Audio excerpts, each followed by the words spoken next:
ਸਾਰਿਆਂ ਨੂੰ ਇੱਕ ਵਾਰ ਫਿਰ ਤੋਂ ਤੁਹਾਡਾ ਸਾਰਿਆਂ ਦਾ ਮੈਂ ਸਵਾਗਤ ਕਰਦਾ ਆਪਣੇ ਇਸ YouTube ਚੈਨਲ ਦੇ ਉੱਪਰ। ਅੱਜ ਦੀ ਜਿਹੜੀ ਵੀਡੀਓ ਹੈਗੀ ਉਹ ਇੰਪੋਰਟੈਂਟ ਰਹਿਣ ਵਾਲੀ ਹੈ ਕਿਉਂਕਿ ਇਸ ਵੀਡੀਓ ਦੇ ਵਿੱਚ ਜਿਹੜੇ ਹੈਗੇ ਬਿਜ਼ਨਸ ਸਟੱਡੀ ਦੇ 1 ਮਾਰਕ ਤੇ 2 ਮਾਰਕ ਦੇ ਰਿਲੇਟਡ ਜਿਹੜੇ ਕੁਐਸਚਨਸ ਹੈਗੇ ਉਹ ਮੈंने ਕਵਰ ਅਪ ਕੀਤੇ ਹੈ। 1 ਮਾਰਕਸ ਦੇ ਲਈ ਤੁਹਾਡੇ MCQs ਹੋ ਗਏ, ਫਿਲ ਇਨ ਦਾ ਬਲੈਂਕਸ ਹੋ ਗਏ, ਟਰੂ ਫਾਲਸ ਹੋ ਗਏ ਤੇ ਆਬਜੈਕਟਿਵ ਟਾਈਪ ਕੁਐਸਚਨਸ ਜਿਹੜੇ ਹੈਗੇ ਸਾਰੇ ਇਸ ਵੀਡੀਓ ਦੇ ਥਰੂ ਮੈਂ ਕਵਰ ਅਪ ਕਰ ਦਾਂਗਾ। ਤਾਂ ਵੀਡੀਓ ਨੂੰ ਸ਼ੁਰੂ ਤੋਂ ਲੈ ਕੇ ਐਂਡ ਤੱਕ ਜਿਹੜਾ ਹੈਗਾ ਜ਼ਰੂਰ ਦੇਖਣਾ ਹੈ, ਲਾਈਕ ਕਰ ਦੇਣਾ ਹੈਗਾ, ਚੈਨਲ ਨੂੰ ਸਬਸਕ੍ਰਾਈਬ ਕਰ ਲੈਣਾ ਹੈਗਾ ਤਾਂ ਕਿ ਲੇਟੈਸਟ ਨੋਟੀਫਿਕੇਸ਼ਨ ਤੁਹਾਡੇ ਤੱਕ ਪਹੁੰਚਦੀ ਰਹਿਣ ਔਰ ਆਪਣੇ ਦੋਸਤਾਂ ਤੱਕ ਜਿਹੜਾ ਹੈਗਾ ਵੀਡੀਓ ਨੂੰ ਸ਼ੇਅਰ ਕਰ ਦੇਣਾ ਹੈ। ਠੀਕ ਹੈ, ਤੇ ਚਲੋ ਕਰੀਏ ਸਟਾਰਟ। ਸਭ ਤੋਂ ਪਹਿਲਾਂ ਮਲਟੀਪਲ ਚੋਇਸ ਕੁਐਸਚਨਸ ਹੈਗੇ ਜਿਸ 'ਚ ਪਹਿਲਾ ਕੁਐਸਚਨ ਆਪਣੇ ਕੋਲ ਦਿੱਤਾ ਹੋਇਆ ਕਿ at what level of management are policies formulated. Policies ਜਿਹੜੀ ਹੈਗੀਆਂ ਕਿਹੜੇ ਲੈਵਲ ਆਫ ਮੈਨੇਜਮੈਂਟ ਦੇ ਉੱਪਰ ਫਾਰਮੂਲੇਟ ਹੁੰਦੀ ਹੈ ਤਾਂ ਆਪਣਾ ਆਨਸਰ ਕੀ ਟੌਪ ਲੈਵਲ ਮੈਨੇਜਮੈਂਟ ਪੜ੍ਹਿਆ ਸੀ ਆਪਾਂ ਨੇ। ਟੌਪ ਲੈਵਲ ਮੈਨੇਜਮੈਂਟ ਦੇ ਫੰਕਸ਼ਨਸ ਵਿੱਚ ਪਲਾਨਸ ਪਾਲਿਸੀਜ਼ ਜਿਹੜੀ ਹੈਗੀ ਕਿੱਥੇ ਬਣਾਈ ਜਾਂਦੀ ਹੈ, ਟੌਪ ਲੈਵਲ ਮੈਨੇਜਮੈਂਟ ਦੇ ਬਣਾਈ ਜਾਂਦੀ ਹੈ। ਉਸ ਤੋਂ ਬਾਅਦ providing quality product at reasonable prices management ਦੇ ਕਿਹੜੇ ਆਬਜੈਕਟਿਵ ਨੂੰ ਸ਼ੋ ਕਰਦਾ ਹੈਗਾ ਤਾਂ ਬੇਸਿਕਲੀ ਸੋਸ਼ਲ ਆਬਜੈਕਟਿਵ। ਠੀਕ ਹੈ, ਕੁਆਲਿਟੀ ਪ੍ਰੋਡਕਟ ਦੇਣਾ ਰੀਜ਼ਨੇਬਲ ਪ੍ਰਾਈਸਿਸ ਦੇ ਉੱਪਰ ਕੀ ਹੈ ਆਪਣੇ ਇੱਕ ਤਰ੍ਹਾਂ ਦਾ ਸੋਸ਼ਲ ਆਬਜੈਕਟਿਵ ਹੈ।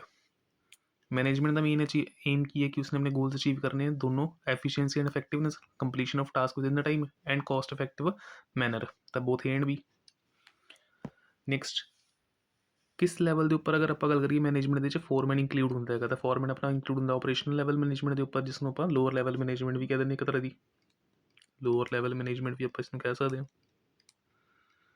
ठीक है, तो अपना सुपरवाइजर हो गया, इस तो अलावा सुपरिटेंडेंट हो गया, फोरमैन, ये सारे अगर आप लगा के देखिए तो कितने इंक्लूड होंगे अपने लोअर लैवल मैनेजमेंट के उपर। Next which of these functions determine the future course of action. इन्होंने जो कि फंक्शन मैनेजमेंट जो है फ्यूचर कोर्स ऑफ एक्शन बारे दसदा आपको कि आने वाले समय के लिए आप की करांगे तो आंसर की प्लैनिंग। किस फंक्शन मैनेजमेंट की सेंस किया जाता है तो मोस्ट इंपॉर्टेंट अगर आप लगा के देखिए बहुत बार मल्टीपल टाइम्स अगर आप लगा के देखिए रिपीट होया तो आंसर की है coordination is the sense of management. Next principle of division work की किस हेल्प करता है, किस चीज़ ने कंसर्नड है स्पैशलाइजेशन डिवीजन ऑफ वर्क का अपन प्रिंसीपल पढ़िया से ना कि होंगे अपने को टोटल टास्क में डिवाइड करांगे समॉलर यूनिट्स के अंदर उसमें नाम बता देंगे जॉब का और हर एक व्यक्ति जो एक सिमिलर टाइप ऑफ जॉब में परफॉर्म करेगा तो उसकी स्पैशलाइजेशन या फिर आप कह सकते हैं एक्सपर्टीज जी उस पर्टिकुलर वर्क के रिलेटेड की हो जाएगी इंक्रीज हो जाएगी। नैक्सट यूनिट ऑफ कमांड किस चीज़ के संबंधित अगर आप लगा देखिए तो कमांड आप कि करा परसन ही करा एक तरह की। ठीक है ना। Next principle of order, order का मतलब की है arrangement of man and material, हर एक चीज़ जी अपनी सेम सही जगह के उपर पई हो और हर एक व्यक्ति जिथे होना चाहिए है काम की टाइम तो उत्थे अपन अवेलेबल हो। तो basically arrangement of man and material जिस अपने को किया जाएगा right person at right job. Taylor ने अगर आप लगा के देखिए तो मेनली फोकस कि उपर किया है टेलर ध्यान ना FW टेलर की गल हो रही है तो FW टेलर के प्रिंसीपल्स अगर आप लगा के देखिए तो उसने मेन फोकस के उपर किया है प्रोडक्शन एक्टिविटीज़ के उपर तो बेसिकली शॉप लैवल या फिर फंक्शनल लैवल ऑफ मैनेजमेंट की गल की गई है ज़्यादातर अगर आप गल करिए वर्कर्स के उपर ज़्यादा उन्होंने फोकस किया। न्यू इकनॉमिक पॉलिसी इंडिया में कदों इंट्रोड्यूस हुई है जुलाई 1991। उस तो बाद कुछ बेसिक अगर आप लगा के देखिए तो शॉर्ट फॉर्म्स फुल फॉर्म्स है जी कि अपन ध्यान च रखनी पेंगी ताकि इन्होंने रिलेटेड अगर 1 मार्क ऑब्जेक्टिव टाइप क्वेश्चन अगर अपने को आता तो आप वो आंसर दे सकीए। ठीक है, जिस पहला अगर आप लगा के देखिए तो अपने को MRTP एक्ट है that is monopolies and restrictive trade practices act 1969। हालांकि बाद इसनों रिमूव कर दिता गया सीगा या रिप्लेस कर दिता गया सी bye competition act 2000।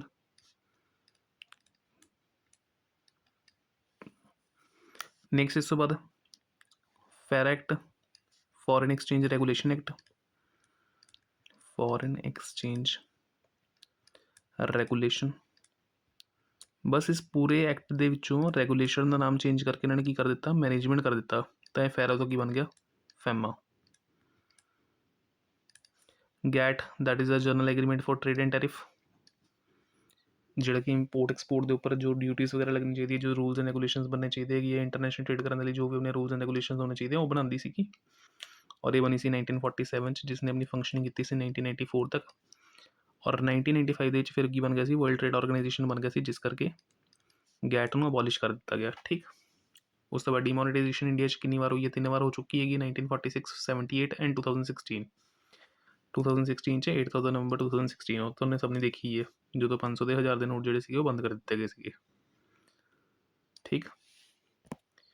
After that dos and don'ts organisation 'ਚ ਕਿਹੜੀ ਚੀਜ਼ਾਂ ਆਪਾਂ ਕਰ ਸਕਦੇ ਹਾਂ, ਕਿਹੜੀ ਚੀਜ਼ਾਂ ਨਹੀਂ ਕਰ ਸਕਦੇ ਹੈਗੇ, ਤਾਂ ਬੇਸਿਕਲੀ ਰੂਲਸ ਹੋ ਗਏ। ਸਕੂਲ ਦੇ ਵਿੱਚ ਐਡਮਿਸ਼ਨ ਜਿਹੜੀ ਹੈਗੀ ਹੈ 60% ਤੋਂ ਬਿਲੋ ਜਿਹੜੀ ਹੈਗੀ ਹੈ ਨਹੀਂ ਚੱਕੀ ਜਾਏਗੀ, ਤਾਂ ਬੇਸਿਕਲੀ ਇਹ ਸਕੂਲ ਦੀ ਇੱਕ ਤਰ੍ਹਾਂ ਦੀ ਪਾਲਿਸੀ ਹੋਗੀ। ਨੈਕਸਟ ਇਸ ਤੋਂ ਬਾਅਦ ਪਾਲਿਸੀ ਜਿਹੜੀ ਹੈਗੀ ਆਪਾਂ ਨੂੰ ਪ੍ਰੋਵਾਈਡ ਕਰਦੀ ਹੈ ਗਾਈਡਲਾਈਨਸ ਕਿਸ ਵਾਸਤੇ, ਡਿਸੀਜਨ ਮੇਕਿੰਗ ਦੇ ਲਈ। ਠੀਕ ਹੈ। ਅਗਰ ਮੈਂ ਆਪਣੀ ਆਰਗੇਨਾਈਜੇਸ਼ਨ ਦੇ ਪ੍ਰੋਫਿਟਸ 20% ਨਾਲ ਇੰਕਰੀਜ਼ ਕਰਨਾ ਚਾਹੁੰਦਾ, ਤਾਂ ਮੇਰੇ ਕਿਸ ਤਰੀਕੇ ਦਾ ਪਲਾਨ ਹੈ, ਤਾਂ ਬੇਸਿਕਲੀ ਆਬਜੈਕਟਿਵ ਹੋਏਗਾ ਕਿ ਆਪਾਂ ਨੂੰ ਇੱਕ ਤਰ੍ਹਾਂ ਦਾ ਕਿ ਆਪਾਂ ਆਪਣੀ ਸੇਲਸ ਨੂੰ ਇੰਕਰੀਜ਼ ਕਰਨਾ ਚਾਹੁੰਦੇ ਜਾਂ ਪ੍ਰੋਫਿਟਸ ਨੂੰ ਇੰਕਰੀਜ਼ ਕਰਨਾ ਚਾਹੁੰਦਾ 20% ਨਾਲ। Who among the following is not a shop specialist. Shop specialist ਅਗਰ ਆਪਾਂ ਲਗਾ ਕੇ ਦੇਖੀਏ ਤਾਂ ਇੱਕ ਤਰ੍ਹਾਂ ਦੇ ਆਪਣੀ ਕੀ ਹੈ ਪ੍ਰੋਡਕਸ਼ਨ ਡਿਪਾਰਟਮੈਂਟ ਦੇ ਸਪੈਸ਼ਲਿਸਟ ਹੈਗੇ। ਤਾਂ ਪ੍ਰੋਡਕਸ਼ਨ ਡਿਪਾਰਟਮੈਂਟ ਦੇ ਵਿੱਚ 4 ਸਪੈਸ਼ਲਿਸਟ ਹੁੰਦੇ ਸੀਗੇ, ਗੈਂਗ, ਸਪੀਡ, ਰਿਪੇਅਰ ਅਤੇ ਇੰਸਪੈਕਟਰ। ਤਾਂ ਇੰਸਪੈਕਟਰ, ਸਪੀਡ, ਗੈਂਗ ਤਾਂ ਆਪਣੇ ਕੋਲ ਕਿਹਦੇ ਸ਼ੌਪ ਸਪੈਸ਼ਲਿਸਟ ਹੀ ਹੈਗੇ ਹੈ, ਤਾਂ ਡਿਸਿਪਲਿਨਰੀ ਬਚੇਗਾ ਆਪਣੇ ਕੋਲ ਆਪਸ਼ਨ। ਫੰਕਸ਼ਨਲ ਸਟਰਕਚਰ ਅਗਰ ਆਪਾਂ ਲਗਾ ਕੇ ਦੇਖੀਏ ਤਾਂ ਕਿਸ ਦੇ ਉੱਪਰ ਬੇਸਡ ਹੁੰਦਾ ਹੈਗਾ, ਸਪੈਸ਼ਲਾਈਜੇਸ਼ਨ। ਫੰਕਸ਼ਨਲ ਸਟਰਕਚਰ ਪਤਾ ਨਾ ਆਪਾਂ ਨੂੰ ਆਰਗੇਨਾਈਜੇਸ਼ਨ ਦੇ ਵਿੱਚ ਜਦੋਂ ਆਪਾਂ ਸਿੰਗਲ ਪ੍ਰੋਡਕਟ ਜਿਹੜਾ ਹੈਗਾ ਡਿਜ਼ਾਈਨ ਐਂਡ ਡਿਵੈਲਪ ਕਰ ਰਹੇ ਹੈਗੇ ਤਾਂ ਉੱਥੇ ਐਕਟੀਵਿਟੀਜ਼ ਨੂੰ ਆਪਾਂ ਕਰਾਂਗੇ ਡਿਸਟਰੀਬਿਊਟ ਕਰਾਂਗੇ ਅਮੰਗ ਨੰਬਰ ਆਫ ਵਰਕਰਸ, ਤਾਂ ਉਹਦੇ ਨਾਲ ਪ੍ਰਮੋਟ ਕੀ ਹੋਏਗੀ ਆਪਣੀ ਸਪੈਸ਼ਲਾਈਜੇਸ਼ਨ। ਉਸ ਤੋਂ ਬਾਅਦ ਫੰਕਸ਼ਨਲ ਸਟਰਕਚਰ ਦਾ ਦੂਸਰਾ ਨਾਮ ਆਪਣੀ ਕੋਲ ਕੀ ਹੈ, ਇਹ ਇੰਪੋਰਟੈਂਟ ਹੈ, ਧਿਆਨ ਰੱਖਿਓ। ਤਾਂ ਇਹਦਾ ਆਂਸਰ ਕੀ ਜਾਏਗਾ, staff organisation. Which of the following is the disadvantage of divisional structure. Divisional structure ਦੀ ਸਭ ਤੋਂ ਵੱਡੀ ਡਿਸਐਡਵਾਂਟੇਜ ਕੀ ਹੈਗੀ ਅਗਰ ਆਪਾਂ ਲਗਾ ਕੇ ਦੇਖੀਏ, ਹਾਈ ਕਾਸਟ ਹੈਗੀ ਹੈ, ਕਨਫਲਿਕਟ ਅਮੰਗ ਡਿਵੀਜ਼ਨਸ ਹੁੰਦਾ ਹੈਗਾ, ਮੋਰ ਪਾਵਰਫੁਲ ਮੈਨੇਜਰਸ ਹੁੰਦੇ ਆ, ਬੋਥ ਏ ਐਂਡ ਬੀ। ਤਾਂ ਆਂਸਰ ਆਪਣਾ ਬੋਥ ਏ ਐਂਡ ਬੀ ਜਾਏਗਾ ਉਰੇ। ਇਹਨੇ ਮੈਂ ਰੇਜ਼ ਕਰ ਦਵਾਂ। ਡਿਵੀਜ਼ਨਲ ਸਟਰਕਚਰ ਪਤਾ ਨਾ ਸਭ ਨੂੰ, ਡਿਵੀਜ਼ਨਲ ਸਟਰਕਚਰ ਕੀ ਹੁੰਦਾ ਸੀਗਾ, ਇੱਕੋ ਹੀ ਕੰਪਨੀ ਮਲਟੀਪਲ ਪ੍ਰੋਡਕਟਸ ਬਣਾ ਰਹੀ ਹੈਗੀ ਤਾਂ ਉਹਦੇ ਨਾਲ ਕੀ ਹੋਏਗਾ, ਇੱਕ ਤਾਂ ਕਾਸਟ ਜ਼ਿਆਦਾ ਪਏਗੀ ਔਰ ਦੂਸਰਾ ਡਿਫਰੈਂਟ ਡਿਪਾਰਟਮੈਂਟਸ ਹੋਣਗੇ, ਔਰ ਜਿੰਨੇ ਜ਼ਿਆਦਾ ਡਿਪਾਰਟਮੈਂਟਸ ਹੋਣਗੇ ਉਹਨਾਂ ਦੇ ਲੜਾਈ ਝਗੜੇ ਚਾਂਸਿਸ ਉਨੇ ਜ਼ਿਆਦਾ ਵੱਧ ਜਾਣਗੇ। ਤਾਂ ਦੋਨੋਂ ਚੀਜ਼ਾਂ ਦੇਖਣ ਨੂੰ ਮਿਲਣਗੀਆਂ ਆਪਾਂ ਨੂੰ ਡਿਵੀਜ਼ਨਲ ਆਰਗੇਨਾਈਜੇਸ਼ਨ ਦੇ ਵਿੱਚ। Authority flows from downward. Power ਜਦੋਂ ਵੀ ਆਪਾਂ ਡੈਲੀਗੇਟ ਕਰਦੇ ਤਾਂ ਨਿਚਲੇ ਬੰਦੇ ਨੂੰ ਦਿੰਦੇ ਨਾ, ਤਾਂ ਅਥਾਰਟੀ ਉੱਪਰ ਤੋਂ ਨੀਚੇ ਵੱਲ ਹੁੰਦੇ ਨਾ ਕਿ ਨੀਚੇ ਤੋਂ ਉੱਪਰ ਵੱਲ ਨੂੰ। ਠੀਕ ਹੈ ਨਾ, ਤਾਂ ਅਥਾਰਟੀ ਫਲੋਜ਼ ਡਾਊਨਵਰਡ, ਨੀਚੇ ਵੱਲ ਨੂੰ ਜਾਏਗੀ ਹਮੇਸ਼ਾ। Which of the following is a barrier in way of effective delegation. ਇਹਦੇ ਵਿੱਚੋਂ ਕਿਹੜੀ ਇੱਕ ਰੁਕਾਵਟ ਹੈਗੀ ਹੈ ਕਿਸ ਦੇ ਪ੍ਰੋਸੈਸ ਦੇ ਵਿੱਚ, ਡੈਲੀਗੇਸ਼ਨ ਦੇ ਪ੍ਰੋਸੈਸ 'ਚ। ਡੈਲੀਗੇਸ਼ਨ ਦਾ ਮਤਲਬ ਇਹ ਸੀਗਾ ਡਿਸਟ੍ਰੀਬਿਊਸ਼ਨ ਆਫ ਅਥਾਰਟੀ, ਜਾਂ ਫਿਰ ਆਪਾਂ ਕਹਿ ਸਕਦੇ ਕਿ ਮੈਨੇਜਰ ਆਪਣੀ ਅਥਾਰਟੀ ਕੀ ਕਰ ਰਿਹਾ, ਡੈਲੀਬਰੇਟਲੀ ਪ੍ਰੋਵਾਈਡ ਕਰ ਰਿਹਾ ਆਪਣੇ ਸਬਆਰਡੀਨੇਟਸ ਨੂੰ। ਠੀਕ। ਇਹਦਾ ਰੀਜ਼ਨ ਕੀ ਹੋ ਸਕਦਾ ਹੈਗਾ ਕਿ ਅਗਰ ਆਪਾਂ ਡੈਲੀਗੇਸ਼ਨ ਦਾ ਪ੍ਰੋਸੈਸ ਸਹੀ ਤਰੀਕੇ ਨਾਲ ਇੰਪਲੀਮੈਂਟ ਨਹੀਂ ਕਰ ਪਾ ਰਹੇਗੇ, ਸਭ ਤੋਂ ਪਹਿਲਾਂ ਰੀਜ਼ਨ ਦਾ ਕੀ ਹੋ ਸਕਦਾ, ਸੁਪੀਰੀਅਰ ਨੂੰ ਆਪਣੇ ਆਪ ਦੇ ਉੱਪਰ ਹੀ ਬਹੁਤ ਜ਼ਿਆਦਾ ਓਵਰ ਕੌਨਫੀਡੈਂਸ ਹੈਗਾ, ਉਹ ਸਾਰਾ ਕੰਮ ਖੁਦ ਕਰਨਾ ਚਾਹੁੰਦਾ ਹੈਗਾ। ਜਾਂ ਦੂਸਰਾ ਕਾਰਨ ਕੀ ਹੈਗਾ, ਉਸਨੂੰ ਆਪਣੇ ਸਬਆਰਡੀਨੇਟਸ 'ਤੇ ਭਰੋਸਾ ਹੀ ਨਹੀਂ ਹੈ। ਤਾਂ ਦੋਨੇ ਰੀਜ਼ਨਸ ਜਿਹੜੇ ਕਿ ਸਹੀ ਹੈ, ਤਾਂ ਆਪਸ਼ਨ ਆਪਣੇ ਕੋਲ ਕੀ ਜਾਏਗਾ, C, that is or both A and B. ਦੋਨੇ ਰੀਜ਼ਨਸ ਕਰਕੇ ਡੈਲੀਗੇਸ਼ਨ ਜਿਹੜੀ ਹੈਗੀ ਆ ਉਹ ਆਪਣੀ ਇਫੈਕਟਿਵਲੀ ਇੰਪਲੀਮੈਂਟ ਨਹੀਂ ਹੋ ਪਾ ਰਹੀ। ਪਲੈਨਿੰਗ ਸਟਾਫਿੰਗ ਪ੍ਰੋਸੈਸ ਦਾ ਪਹਿਲਾ ਸਟੈਪ ਅਗਰ ਆਪਾਂ ਲਗਾ ਕੇ ਦੇਖੀਏ ਤਾਂ ਕੀ ਹੁੰਦਾ ਹੈਗਾ, ਐਸਟੀਮੇਸ਼ਨ ਆਫ ਮੈਨ ਪਾਵਰ। ਪਹਿਲਾਂ ਆਪਾਂ ਇਹ ਚੈੱਕ ਕਰਦੇ ਹਾਂ ਕਿ ਆਪਣੀ ਆਰਗੇਨਾਈਜੇਸ਼ਨ 'ਚ ਕਿੰਨੇ ਵਿਅਕਤੀਆਂ ਦੇ ਕੰਮ ਕਰਨ ਦੀ ਲੋੜ ਹੈਗੀ ਹੈ, ਕਿੰਨੇ ਕੰਮ ਕਰ ਰਹੇ ਹੈਗੇ, ਫਿਰ ਉਸ ਤੋਂ ਬਾਅਦ ਚੈੱਕ ਕਰਦੇ ਕਿ ਆਪਾਂ ਅੰਡਰ ਸਟਾਫਿੰਗ 'ਚ ਜਾਂ ਓਵਰ ਸਟਾਫਿੰਗ 'ਚ। ਤਾਂ ਪਹਿਲਾ ਕੰਮ ਕੀ ਹੈ, man power estimation. The function of staffing is concerned with. ਇਹਨਾਂ ਵਿੱਚੋਂ ਅਗਰ ਆਪਾਂ ਲਗਾ ਕੇ ਦੇਖੀਏ ਤਾਂ ਕਿਹੜਾ ਫੰਕਸ਼ਨ ਜਿਹੜਾ ਹੈਗਾ ਸਟਾਫਿੰਗ ਨਾਲ ਜੁੜਿਆ ਹੋਇਆ ਹੈ ਆਪਾਂ, ਜਾਂ ਇਹ ਸਟਾਫਿੰਗ ਦਾ ਜਿਹੜਾ ਫੰਕਸ਼ਨ ਹੈਗਾ ਉਹ ਕਿਸ ਚੀਜ਼ ਨਾਲ ਸੰਬੰਧਿਤ ਹੈ। ਤਾਂ ਰਿਵਾਰਡਸ ਤਾਂ ਨਹੀਂ ਹੋਏਗੇ, ਰਿਕਰੂਟਮੈਂਟਸ ਤਾਂ ਆਲਰੇਡੀ ਸਟਾਫਿੰਗ ਦੇ ਇੱਕ ਪਾਰਟ ਹੀ ਹੁੰਦੇ ਹੈਗੇ ਹੈ। ਤਾਂ ਹਿਊਮਨ ਰਿਸੋਰਸਿਸ, ਠੀਕ ਹੈ ਨਾ, ਭਰਤੀ ਕਿਹਦੀ ਕਰਨੀ ਆਪਾਂ ਨੇ, ਇਨਸਾਨਾਂ ਦੀ ਕਰਨੀ ਹੈ। Name the type of training in which employees attached with an experienced person. Experience person attach ਕੀਤੇ ਜਾਂਦੇ ਕਿ ਤਾਂ ਬੇਸਿਕਲੀ ਅਪ੍ਰੈਂਟਿਸਸ਼ਿਪ ਟ੍ਰੇਨਿੰਗ ਆਪਾਂ ਨੇ ਪੜ੍ਹੀ ਸੀਗੀ ਆਪਣੀ। ਠੀਕ ਹੈ ਨਾ, on the job training method ਦੇ ਅੰਦਰ ਅਪ੍ਰੈਂਟਿਸਸ਼ਿਪ ਟ੍ਰੇਨਿੰਗ ਦੇ ਅੰਦਰ ਕੀ ਹੁੰਦਾ ਸੀਗਾ, ਇੱਕ ਨਿਊ ਇੰਪਲੋਈ ਕਿਹਦੇ ਨਾਲ ਅਟੈਚ ਕਰ ਦਿੱਤਾ ਜਾਂਦਾ ਸੀ, ਐਕਸਪੀਰੀਅੰਸ ਵਾਲੇ ਨਾਲ, ਤਾਂ ਕਿ ਉਸ ਤੋਂ ਉਹ ਕੰਮ ਸਿੱਖ ਸਕੇ। ਉਸ ਤੋਂ ਬਾਅਦ ਟ੍ਰੇਨਿੰਗ ਜਿਹਦੇ ਵਿੱਚ ਐਜੂਕੇਸ਼ਨਲ ਇੰਸਟੀਟਿਊਟਸ ਜਿਹੜੇ ਕਿ ਆਪਣੇ ਬੱਚਿਆਂ ਨੂੰ ਕੰਪਨੀਜ਼ ਦੇ ਵਿੱਚ ਭੇਜ ਦਿੰਦੇ ਪ੍ਰੈਕਟੀਕਲ ਟ੍ਰੇਨਿੰਗ ਦੇ ਲਈ, ਤਾਂ ਇੰਟਰਨਸ਼ਿਪ। ਡਾਇਰੈਕਟਿੰਗ ਜਿਹੜੀ ਹੈਗੀ ਕਿਸ ਚੀਜ਼ ਨਾਲ ਜੁੜੀ ਹੋਈ ਹੈਗੀ ਹੈ, ਇੰਪਲੋਈਜ਼ ਨੂੰ ਗਾਈਡ ਕਰਨ ਦੇ ਰਿਲੇਟਿਡ, ਫਿਊਚਰ ਪਲਾਨ ਕਰਨ ਦੇ related, both A and B. None of this. ਤਾਂ ਬੇਸਿਕਲੀ ਇੰਪਲੋਈਜ਼ ਨੂੰ ਇੰਸਟਰਕਸ਼ਨਸ ਦੇਣਾ, ਗਾਈਡ ਕਰਨਾ, ਮੋਟੀਵੇਟ ਕਰਨਾ, ਇਹਨਾਂ ਸਾਰੀ ਚੀਜ਼ਾਂ ਨਾਲ ਕੀ ਡਾਇਰੈਕਟਿੰਗ ਕੰਸਰਨ ਹੈ। ਔਰ ਡਾਇਰੈਕਟਿੰਗ ਨੂੰ ਬੇਸਿਕਲੀ ਅਗਰ ਆਪਾਂ ਲਗਾ ਕੇ ਦੇਖੀਏ ਤਾਂ ਹਾਰਟ ਆਫ ਆਰਗੇਨਾਈਜੇਸ਼ਨ ਵੀ ਕਿਹਾ ਜਾਂਦਾ ਹੈ ਡਾਇਰੈਕਟਿੰਗ ਫੰਕਸ਼ਨ ਨੂੰ। ਠੀਕ। ਇਸ ਤੋਂ ਇਲਾਵਾ ਡਾਇਰੈਕਸ਼ਨ ਦਾ ਮੀਨਸ ਫੋਕਸ ਕਿਸ ਚੀਜ਼ ਹੁੰਦਾ ਉੱਪਰ ਹੁੰਦਾ ਹੈਗਾ, ਪੁਟਿੰਗ ਦਾ ਪਲਾਨਸ ਇਨਟੂ ਐਕਸ਼ਨਸ। ਆਪਣੇ ਪਲਾਨਸ ਨੂੰ ਐਕਚੁਅਲ ਵਰਕਿੰਗ 'ਚ ਲੈ ਕੇ ਆਉਣ ਦਾ ਜਿਹੜਾ ਕੰਮ ਹੈ ਉਹ ਕਿਹਦੇ 'ਚ ਕੀਤਾ ਜਾਂਦਾ, ਡਾਇਰੈਕਸ਼ਨ ਸਟੇਜ ਦੇ ਅੰਦਰ ਕੀਤਾ ਜਾਂਦਾ ਹੈ। ਠੀਕ ਹੈ। Moving to next question, fear of punishment. ਮਤਲਬ ਅਗਰ ਇੰਪਲੋਈ ਨੂੰ ਹਮੇਸ਼ਾ ਡਰ ਲੱਗਿਆ ਰਹਿੰਦਾ ਕਿ ਮੈਨੂੰ ਮੇਰੀ ਛੋਟੀ ਜਿਹੀ ਗਲਤੀ ਲਈ ਸਜ਼ਾ ਮਿਲ ਸਕਦੀ ਹੈਗੀ ਹੈ, ਤਾਂ ਬੇਸਿਕਲੀ ਕੀ ਇੱਕ ਨੈਗੇਟਿਵ ਮੋਟੀਵੇਸ਼ਨ ਹੈ। किस कैटेगरी के अंदर अगर आप लगा के देखिए तो हिरारकी नीड्स ਦੇ ਵਿੱਚ लव फ्रेंडशिप एंड रिकग्निशन ਜਿਹੜਾ ਹੈਗਾ कवर अप ਕੀਤਾ ਗਿਆ ਤਾਂ बेसिकली अपनी सोशल नीड्स है। ਇਫੈਕਟਿਵਨੈਸ ਜਿਹੜੀ ਹੈਗੀ ਕਮਿਊਨੀਕੇਸ਼ਨ ਦੀ ਕਿਹਦੇ ਉੱਪਰ ਡਿਪੈਂਡ ਕਰਦੀ ਹੈ, ਗੁੱਡ ਫੀਡਬੈਕ ਦੇ ਉੱਪਰ। ਮਤਲਬ ਤੁਹਾਨੂੰ ਕਿਸੇ ਨੇ ਕਮਿਊਨੀਕੇਟ ਕੀਤਾ, ਉਸ ਤੋਂ ਬਾਅਦ ਉਸਨੇ ਤੁਹਾਨੂੰ ਰਿਸਪੌਂਸ ਦਿੱਤਾ ਹੈਗਾ, ਤਾਂ ਇਸ ਰਿਸਪੌਂਸ ਦੇ ਥਰੂ ਤੁਸੀਂ ਦੇਖ ਸਕਦੇ ਹੋ ਕਿ ਤੁਹਾਡੀ ਕਮਿਊਨੀਕੇਸ਼ਨ ਕਿੰਨੀ ਕੁ ਜ਼ਿਆਦਾ ਇਫੈਕਟਿਵ ਸੀਗੀ।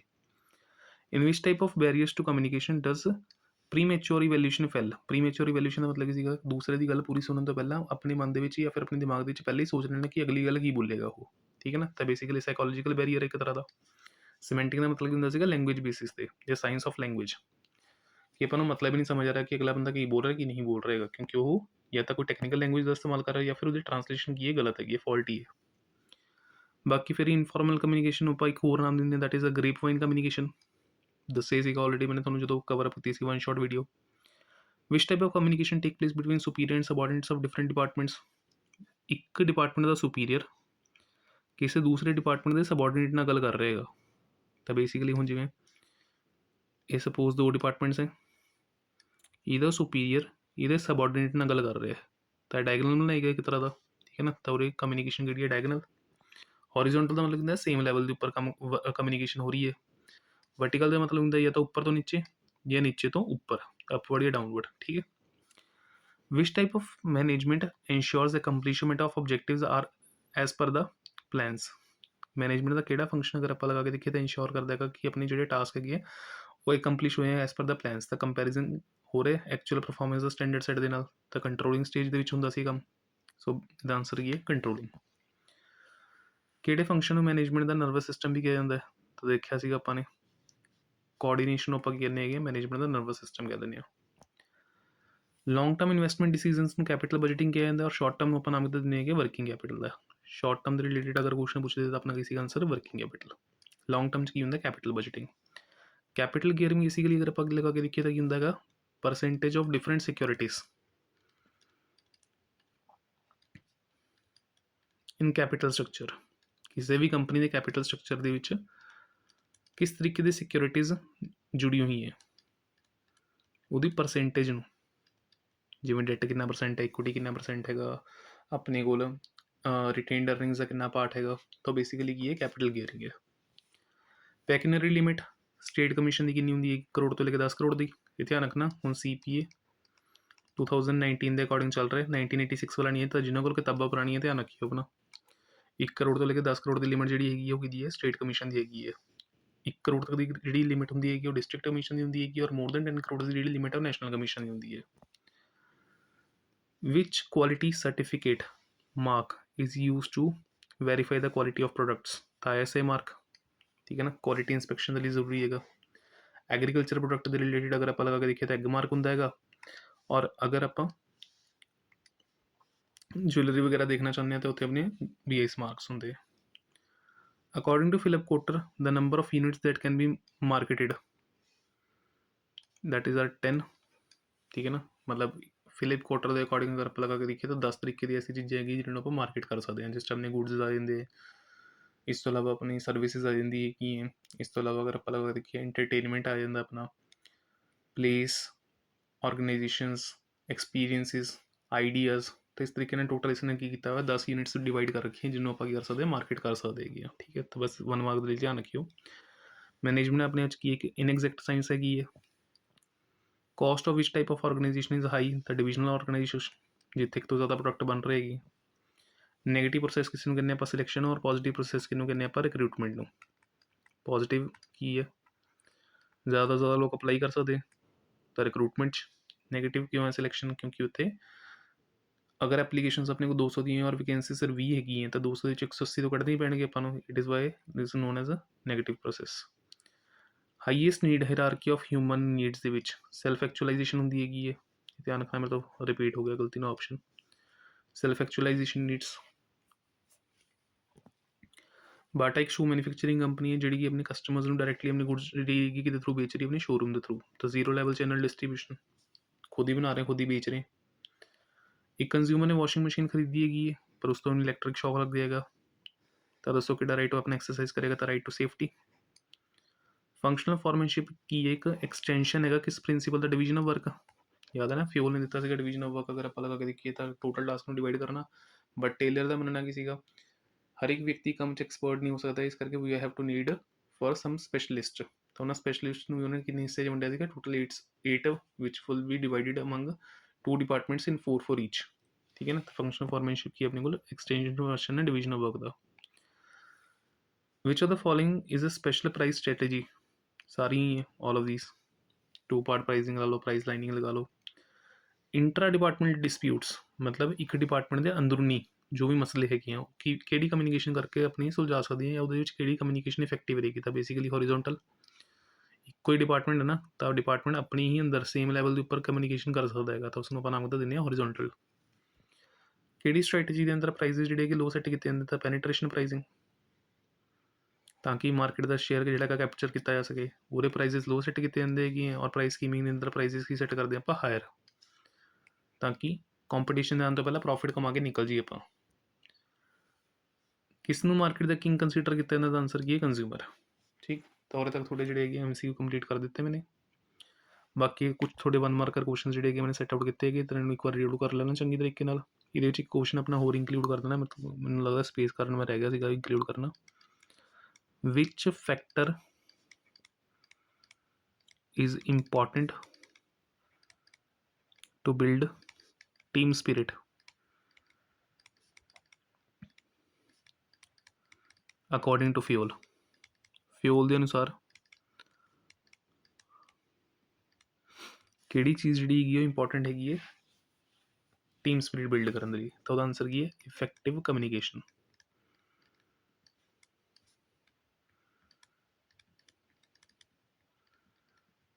ਠੀਕ, ਤੇ ਤੁਹਾਡੇ 1 ਮਾਰਕ ਕੁਐਸਚਨਸ ਆ, ਦੇਖ ਲਿਓ ਭਾਈ ਇੱਕ ਵਾਰ ਚੰਗੀ ਤਰ੍ਹਾਂ ਇਹਨਾਂ ਨੂੰ। ਰੈਸਟ ਫਿਰ ਆਪਣੇ ਟਰੂ ਫਾਲਸ ਦੇ ਉੱਪਰ ਆਉਂਦੇ ਹਾਂ। Functions of management are independent of one another, ਤਾਂ ਸਟੇਟਮੈਂਟ ਫਾਲਸ ਹੈ ਕਿਉਂਕਿ ਮੈਨੇਜਮੈਂਟ ਦੇ ਸਾਰੀ ਫੰਕਸ਼ਨਸ ਇੱਕ ਦੂਜੇ ਦੇ ਉੱਪਰ ਕੀ ਡਿਪੈਂਡੈਂਟ ਹੈਗੀ ਹੈ। ਕਿਆ ਸਾਇੰਟੀਫਿਕ ਮੈਨੇਜਮੈਂਟ ਬੇਸਡ ਹੈਗੀ ਲਿਬਰਲ ਰੂਲਸ ਦੇ ਉੱਪਰ, ਤਾਂ ਇਹ ਵੀ ਆਨਸਰ ਫਾਲਸ ਹੈ ਕਿਉਂਕਿ ਉਰੇ ਐਪਲੀਕੇਬਿਲਿਟੀ ਆਫ ਸਾਇੰਸ ਦੇਖਣ ਨੂੰ ਮਿਲਦੀ ਹੈ, ਨਾ ਕਿ ਆਪਣੀ ਮਰਜ਼ੀ ਨਾਲ ਕੁਝ ਵੀ ਰੂਲਸ ਐਂਡ ਰੈਗੂਲੇਸ਼ਨਸ ਲਗਾ ਰੱਖੇ ਹੈ। ਕਿਆ ਡੀਮੋਨੀਟਾਈਜੇਸ਼ਨ ਆਪਾਂ ਨੂੰ ਹੈਲਪ ਨਹੀਂ ਕਰੇਗੀ ਮਾਰਕੀਟ ਜਿਹੜੀ ਫੇਕ ਕਰੰਸੀ ਚੱਲ ਰਹੀ ਹੈ ਉਸਨੂੰ ਖਤਮ ਕਰਨ 'ਚ, ਤਾਂ ਸਟੇਟਮੈਂਟ ਬਿਲਕੁਲ ਫਾਲਸ ਹੈ ਕਿਉਂਕਿ ਹੈਲਪ ਕਰਦੀ ਹੈ। Demonetisation is helpful. ਬਜਟਸ ਕੀ ਸਟੈਂਡਿੰਗ ਪਲਾਨਸ ਹੈਗੇ, ਤਾਂ ਆਨਸਰ ਕੀ ਹੈ ਫਾਲਸ। ਬਜਟ ਸਿੰਗਲ ਯੂਜ਼ ਲਈ ਬਣਾਏ ਜਾਂਦੇ ਹੈਗੇ ਆ, ਔਰ ਸਟੈਂਡਿੰਗ ਪਲਾਨਸ ਦਾ ਮਤਲਬ ਇਹ ਇੱਕ ਵਾਰ ਬਣਾ ਕੇ ਮੁੜ ਕੇ ਕਦੀ ਆਪਾਂ ਨੇ ਚੇਂਜ ਨਹੀਂ ਕਰਨੀ ਹੈਗੀ। It is easy to fix responsibility under formal organisation, ਤਾਂ ਸਟੇਟਮੈਂਟ ਹੈਗੀ ਹੈ ਟਰੂ ਕਿਉਂਕਿ ਫਾਰਮਲ ਆਰਗੇਨਾਈਜੇਸ਼ਨ ਵਿੱਚ ਕੀ ਹੁੰਦਾ ਹੈਗਾ ਮੈਨੇਜਰ ਜਾਂ ਮੈਨੇਜਮੈਂਟ ਇੱਕ ਹਿਰਾਰਕੀ ਬਣਾਉਂਦੀ ਹੈ ਔਰ ਉਸ ਹਿਰਾਰਕੀ ਦੇ ਅਕੋਰਡਿੰਗ ਕਿਸ ਕੋਲ ਕਿੰਨੀ ਅਥਾਰਟੀ ਹੈ, ਕਿਸ ਕੋਲ ਕਿੰਨੀ ਰਿਸਪੌਂਸਿਬਿਲਿਟੀ ਹੈ ਕਲੀਅਰ ਹੁੰਦੀ ਹੈ ਆਲਰੇਡੀ। ਤਾਂ who is responsible for task ਇਹ ਆਪਾਂ ਨੂੰ ਪਤਾ ਲੱਗ ਜਾਂਦਾ ਔਰ ਫਿਕਸ ਕਰਨਾ ਰਿਸਪੌਂਸਿਬਿਲਿਟੀ ਨੂੰ ਈਜ਼ੀ ਰਹਿ ਜਾਂਦਾ ਆਪਣੇ ਲਈ। ਡੈਲੀਗੇਸ਼ਨ ਜਿਹੜੀ ਹੈਗੀ ਹੈ, ਡੈਲੀਗੇਸ਼ਨ ਦਾ ਮਤਲਬ ਕੀ ਸੀਗਾ ਡੈਲੀਵਰੇਟਲੀ ਆਪਣੀ ਪਾਵਰਸ ਕੀ ਕਰ ਰਹੇ ਹੋ ਤੁਸੀਂ ਆਪਣੇ ਸਬੋਰਡੀਨੇਟਸ ਨਾਲ ਸ਼ੇਅਰ ਕਰ ਰਹੇ ਹੈਗੇ ਹੋ। ਤਾਂ ਡੈਲੀਗੇਸ਼ਨ ਜਿਹੜੀ ਹੈਗੀ ਹੈ ਉਹ ਆਪਣੇ ਸਬੋਰਡੀਨੇਟਸ ਦਾ ਵਰਕਲੋਡ ਇੰਕਰੀਜ਼ ਕਰਦੀ ਹੈ, ਤਾਂ ਸਟੇਟਮੈਂਟ ਟਰੂ ਹੈ ਕਿਉਂਕਿ ਉਹਨਾਂ ਦੀ ਰਿਸਪੌਂਸਿਬਿਲਿਟੀ ਵੱਧ ਜਾਂਦੀ ਹੈਗੀ। ਪਾਵਰ ਜੇ ਦੋਗੇ ਤਾਂ ਉਹਨਾਂ ਦੀ ਰਿਸਪੌਂਸਿਬਿਲਿਟੀ ਵਧੇਗੀ, ਤਾਂ ਸਬੋਰਡੀਨੇਟਸ ਦਾ ਵਰਕਲੋਡ ਵੱਧਦਾ ਹੈ ਬਟ ਸੁਪੀਰੀਅਰ ਦਾ ਵਰਕਲੋਡ ਘੱਟ ਜਾਂਦਾ ਹੈ। ਐਕਸਟਰਨਲ ਸੋਰਸ ਆਫ ਰਿਕਰੂਟਮੈਂਟ ਕਿਆ ਇੱਕ ਡਿਸਸੈਟਿਸਫੈਕਸ਼ਨ ਕ੍ਰੀਏਟ ਕਰਦੇ ਅਮੰਗ ਦਾ ਐਗਜ਼ਿਸਟਿੰਗ ਸਟਾਫ, ਤਾਂ ਬੇਸਿਕਲੀ ਟਰੂ ਹੈ। ਜਦੋਂ ਤੁਸੀਂ ਆਰਗੇਨਾਈਜੇਸ਼ਨ ਦੇ ਵਿੱਚ ਹਾਇਰ ਪੋਸਟ ਦੇ ਉੱਪਰ ਜਿਹੜੀ ਵੈਕੈਂਸੀਜ਼ ਹੈਗੀ ਉਹਨਾਂ ਨੂੰ ਫਿਲ ਕਰ ਰਹੇ ਹੋ ਬਾਹਰੋਂ ਔਰ ਇੰਟਰਨਲ ਜਿਹੜੇ ਇੰਪਲੋਈਜ਼ ਉਹਨਾਂ ਨੂੰ ਚਾਂਸ ਨਹੀਂ ਦੇ ਰਹੇ, ਤਾਂ ਡਿਸਸੈਟਿਸਫੈਕਸ਼ਨ ਤਾਂ ਹੋਏਗੀ ਨਾ। Action is the sense of control, ਤਾਂ ਸਟੇਟਮੈਂਟ ਟਰੂ ਹੈ ਜੀ। ਕੰਟਰੋਲਿੰਗ ਦੇ ਅੰਦਰ ਆਪਾਂ ਹੀ ਕਰਦੇ ਹੈਗੇ ਹਾਂ ਐਕਸ਼ਨਸ ਲੈਂਦੇ ਹਾਂ ਅਗਰ ਡੈਵੀਏਸ਼ਨਸ ਨਿਕਲਦੀਆਂ ਆਪਣੇ ਕੋਲ, ਠੀਕ ਹੈ ਨਾ। ਤਾਂ action is the sense of a control. Communication process ਦੇ ਅੰਦਰ ਨੋਇਜ਼ ਦਾ ਮਤਲਬ ਕਿ ਆਪਣੇ ਕੋਲ ਲਾਊਡ ਸਾਊਂਡ ਹੁੰਦਾ ਹੈਗਾ, ਤਾਂ ਆਨਸਰ ਕੀ ਹੈ ਫਾਲਸ ਕਿਉਂਕਿ ਉੱਥੇ ਨੋਇਜ਼ ਦਾ ਮਤਲਬ ਕੀ ਸੀਗਾ ਆਪਣੇ ਕੋਲ ਇੰਟਰਪਸ਼ਨਸ ਜਿਹੜੀ ਕਿ ਕ੍ਰੀਏਟ ਕਿਸ ਰੀਜ਼ਨ ਕਰਕੇ ਹੋ ਰਹੀ ਹੈ, ਜਾਂ ਤਾਂ ਨੈਟਵਰਕ ਫੇਲੀਅਰ ਹੈਗੀ ਹੈ ਜਾਂ ਫਿਰ ਕਮਿਊਨੀਕੇਸ਼ਨ ਜਿਹੜੀ ਕਿ ਸਹੀ ਤਰੀਕੇ ਨਾਲ ਪ੍ਰੋਸੈਸ ਨਹੀਂ ਹੋ ਪਾ ਰਹੀ ਹੈਗੀ, ਮਤਲਬ ਬਹੁਤ ਸਾਰੀ ਡਿਸਟਰਬੈਂਸਿਸ ਜਿਹਦੇ ਕਾਰਨ ਕਮਿਊਨੀਕੇਸ਼ਨ ਇਫੈਕਟਿਵ ਨਹੀਂ ਹੋ ਪਾ ਰਹੀ ਹੈਗੀ, ਉਸਨੂੰ ਆਪਾਂ ਨਾਮ ਦਿੰਦੇ ਹਾਂ ਨੋਇਜ਼ ਦਾ, ਨਾ ਕਿ ਲਾਊਡ ਸਾਊਂਡ ਨੂੰ।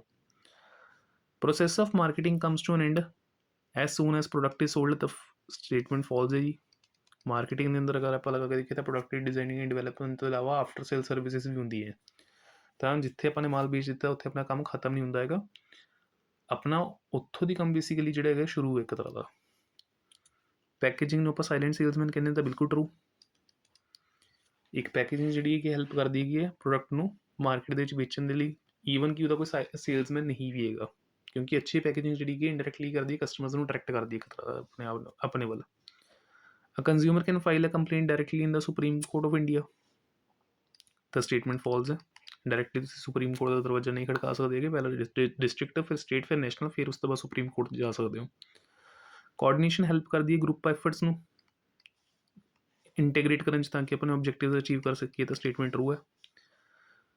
ਅਗਰ ਆਰਗੇਨਾਈਜੇਸ਼ਨ ਕੋਲ ਸਫੀਸ਼ੀਐਂਟ ਕੈਸ਼ ਫਲੋ ਹੈਗਾ ਦੈਨ क्या वो प्रेफर करेगी कि ज़्यादा डेट ले ले तो स्टेटमेंट की ट्रू रीज़न। अगर मेरे को इनफ्लो ज़्यादा है तो वो मैं अपनी फिक्स इंटरस्ट पेमेंट्स ਨੂੰ ਈਜ਼ੀਲੀ ਪੇ ਆਊਟ ਕਰ ਸਕਦਾ ਤਾਂ ਮੈਨੂੰ ਇਕੁਇਟੀ ਤੋਂ ਪੈਸਾ ਲੈਣ ਦੀ ਲੋੜ ਹੀ ਨਹੀਂ ਹੈ। ਮੈਨੇਜਮੈਂਟ का यूनिवर्सल प्रोसेस है ਤਾਂ ਟਰੂ ਹੈ ਜੀ statement. Division of work specialisation promote करता है।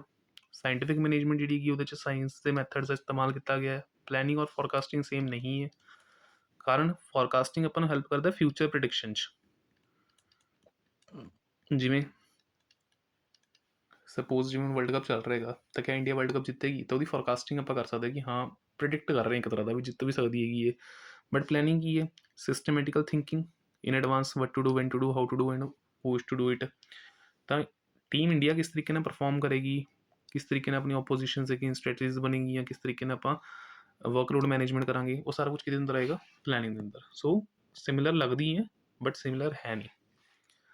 Liberalisation is a process of allowing free imports the statement false ही फ्री इंपोर्ट एक्सपोर्ट जो है कि अकॉर्डिंग होंगे ग्लोबलाइजेशन के according. Delegation of authority does not reduce the workload of superior तो भी फॉल्स ही है। अगर मैं अथॉरिटी डेलीगेट करांगा तो सुपीरियर का वर्कलोड तो घटेगा ना। Promotion external source of recruitment है तो फॉल्स है भी। Promotion internal source of recruitment होंगे याद करो। Direction is the heart of management process तो ट्रू है। बजट्स अगर आप लगा के देखिए तो क्वांटिटेटिव टर्म्स एक्सप्रेस होंगे ट्रू है नंबर सिस्टम होंगे। ब्रांडिंग जी प्रोडक्ट में एक डिस्ट्रिक्ट आइडेंटिटी देंगी है तो भी बिल्कुल ट्रू है। कैश मैमो जो एक प्रूफ के तौर पर काम करेगा कंज्यूमर कोर्ट तो भी ट्रू है। रेट ऑफ रिटर्न्स के अपनी कैपिटल बजटिंग डिसीजन इफेक्ट नहीं करेंगे तो स्टेटमेंट फॉल्स है। रीजन इफेक्ट करते हैं रेट ऑफ रिटर्न का मतलब कि अगर मैंने पैसा किसी जगह पर निवेश किया है तो उस तो जो रिटर्न्स मैंने मिलेंगी उन्होंने रिटर्न्स के बेसिस से डिसीजन होगा ना कि पैसा इन्वेस्ट करना है या नहीं करना। अगर रिटर्न्स पॉजिटिव है या रिटर्न्स अच्छी आ रही हैं कॉस्ट ऑफ कैपिटल नालों तो आप इन्वेस्टमेंट करांगे बट अगर अपनी कॉस्ट ज़्यादा और रिटर्न्स घट आ रही हैं फिर इन्वेस्टमेंट क्यों करांगे आप। क्या कोऑपरेशन कोऑर्डिनेशन सेम है तो फॉल्स है स्टेटमेंट। जिथे कोऑर्डिनेशन एक फॉर्मल ग्रुप का पार्ट होंगे उत्थे कोऑपरेशन किसके थ्रू आती है इनफॉर्मल ग्रुप्स के थ्रू। मतलब आपसी सहयोग बना के रखना डिपार्टमेंट्स के विचकार ये कोऑर्डिनेशन का काम होंगे बट उन्होंने डिपार्टमेंट्स काम करने वाले व्यक्ति अगर एक दूसरे ने कोऑर्डिनेट करके काम कर रहे हैं अच्छी कम्यूनिकेशन कर रहे हैं तो बेसिकली कर रहे हैं एक दूसरे ने कोऑपरेट कर रहे हैं बिना किसी के कहे। प्रिंसीपल्स जोड़े कि मैनेजमेंट स्ट्रैटेजिक नेचर है तो स्टेटमेंट फॉल्स है फ्लैक्सीबल होंगे। Controlling is independent from planning ये भी फॉल्स है क्योंकि दोनों एक दूसरे के उपर की डिपेंडेंट है। सो इंटरडिपेंडेंस देखने को मिलती है ना कि independence. Appeal against the decision of district court can be filed with in 45 days in the state commission तो ये स्टेटमेंट बिल्कुल ट्रू है। डिस्ट्रिक्ट तो स्टेट जाना है तो 45 दिन स्टेट तो नैशनल जाना है तो 30 दिन। Management is a universal process होनी अपन ने देखा। Planning is the process of thinking in advance. Fayol ने क्लासीफाई किया industrial activities into 6 groups. Dash is concern with rest pauses the fatigue study पढ़िया सी ना।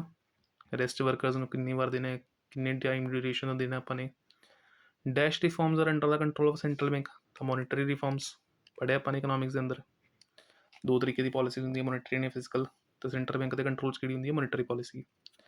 A dash is formulated while keeping in mind the policies of competitors तो strategies देखिए ना तुम games वगैरह खेलते हो जिवें क्लैश ऑफ क्लैंस वगैरह हो गए तो उत्ते स्ट्रैटेजी बनाने किस तरीके दूसरे को नहीं करना है हराना है डिफीट करना है तो डिफीटिंग की भावना आती है कदों आती है जो कॉम्पीटिशन सामने होंगे तो कॉम्पीटिटर्स को ध्यान रखते हो जी पॉलिसीज आप फॉर्मुलेट करते हैं उसको बना के देने अपनी स्ट्रैटेजीज का। नो स्मोकिंग ऑर्गेनाइजेशन स्मोकिंग नहीं करनी है तो is an example of rule. उस तो बाद 2 मार्कर क्वेश्चन देखो डे 1 डे 2 की जी रिवीजन स्ट्रैटेजी मैंने डे 1 डे 2 के उपर जी मैंने रिवीजन की शॉर्ट अपलोड की थी वो तो करने ही करने वो किसी तरीके का कुछ होल नहीं है ना उन्होंने स्किप करना है। बाकी उस तो अलावा कुछ एक्सट्रा क्वेश्चन जोड़े कि मैंने रख दिते थोड़े लिए जोड़े कि एक बार अपने कवर अप कर लियो ठीक है। ये सारे थोड़े एक्सट्रा क्वेश्चन थे जिन्होंने एक बार अच्छे तरीके जो गो थ्रू कर लेना अपना। बाकी 4 एंड 6 मार्कर जिन्हें मैंने शॉर्ट दे रखे है उन्हें काफ़ी है तो हमने थोड़ी रिवीजन सीरीज जी खत्म हो चुकी जिससे थोड़ा ऑलरेडी सारा सिलेबस जोड़ा मैं कवर अप कर चुके है।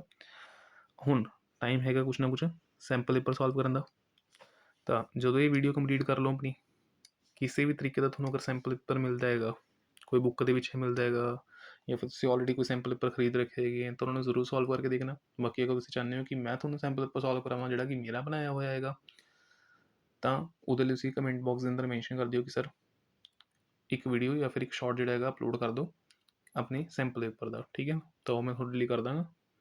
ਤਦ ਤੱਕ ਰਿਵੀਜ਼ਨ ਆਪਣੀ ਜਾਰੀ ਰੱਖੋ। ਆਲਮੋਸਟ ਸਾਰਾ ਸਿਲੇਬਸ ਹੋ ਚੁੱਕਿਆ ਹੈਗਾ ਆਪਣਾ, ਤਾਂ ਜ਼ਿਆਦਾ ਟੈਨਸ਼ਨ ਲੈਣ ਦੀ ਲੋੜ ਨਹੀਂ ਹੈਗੀ ਹੈ। ਜਸਟ ਇੱਕ ਵਾਰ ਜਿਹੜਾ ਹੈਗਾ ਰਿਵਾਈਜ਼ ਆਊਟ ਕਰਕੇ ਇੱਕ ਕੁਐਸਚਨ ਪੇਪਰ ਜਿਹੜਾ ਇੱਕ ਦੋ ਕੁਐਸਚਨ ਪੇਪਰ ਜਿਹੜੇ ਹੈਗੇ ਆਪਣੇ ਸੋਲਵ ਕਰਕੇ ਦੇਖ ਲਓ। ਸੈਂਪਲ ਪੇਪਰ ਵਗੈਰਾ ਅਗਰ ਤੁਹਾਡੇ ਕੋਲ ਅਵੇਲੇਬਲ ਹੈਗੇ ਹੈ, ਇੱਕ ਵਾਰ 2026 ਵਾਲਾ ਜਿਹੜਾ ਇਸ ਸਾਲ ਦਾ ਆਪਣੇ ਕੋਲ 2025-26 ਦਾ ਜਿਹੜਾ ਸੈਂਪਲ ਪੇਪਰ ਸੀਗਾ ਉਹ ਦੇਖ ਲਿਓ।